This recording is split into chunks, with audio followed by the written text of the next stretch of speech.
नमस्कार. आपणा सर्वांना कल्पना आहे की मध्य पूर्वेमध्ये विशेषतः इराण देशामध्ये अमेरिका आणि इस्रायल या देशांकडून काही युद्धजन्य कार्यवाही सुरू असल्याचं निदर्शनास येत आहे. अशा प्रकारच्या बातम्या आपल्याकडे येत आहेत. परंतु जिल्ह्यातील सर्व नागरिकांना माहीत व्हावे यासाठी सर्व स्थानिक प्रसारमाध्यमांच्या माध्यमातून एक आवाहन आमच्याकडनं करण्यात आलेलं आहे की आपल्या जिल्ह्यातील कुठलाही नागरिक जो प्रवासी म्हणून किंवा पर्यटक म्हणून या भागामध्ये गेलेला असेल आणि तो कुठल्याही अडचणीला सामोरा जात असेल तर त्यांनी ताबडतोब आपल्या कक्षाशी संपर्क करावा. त्याचबरोबर महाराष्ट्र शासनाचं जे काही संपर्क माध्यम आहे त्यांच्याशी संपर्क करावा. राज्य शासनाच्या वतीनं भारतीय दूतावासाच्या माध्यमातून या नागरिकांना मदत करण्याचा निश्चितपणे प्रयत्न करण्यात येईल. काही नागरिक त्या ठिकाणी अडकलेले आहेत.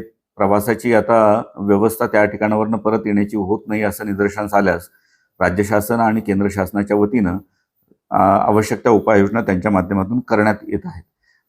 जर कोणाला काही अडचण असेल तर राज्याच्या आपत्कालीन संचालन केंद्राशी त्यांनी संपर्क केला पाहिजे. आपल्या जिल्ह्यातील नागरिकांसाठी आम्ही नियंत्रण कक्षाचे नंबर या ठिकाणी देत आहोत.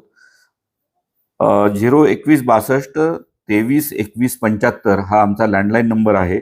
त्याचबरोबर सातारा पोलीस नियंत्रण कक्षाचा जो नंबर आहे तो आहे 02162 23 38 33 आणि मंत्रालय नियंत्रण कक्षाचा जो नंबर आहे तो आहे 9321590561.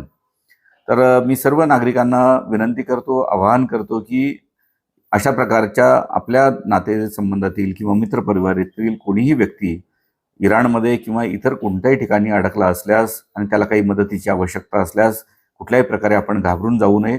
जिल्हा नियंत्रण कक्ष असेल किंवा राज्य मंत्रालयातला नियंत्रण कक्ष असेल यांच्याशी आपण संपर्क करावा. या माध्यमातून आम्ही निश्चितपणे त्यांना मदत करण्याचा प्रयत्न करू. एवढंच मी आपल्याला सांगू इच्छितो.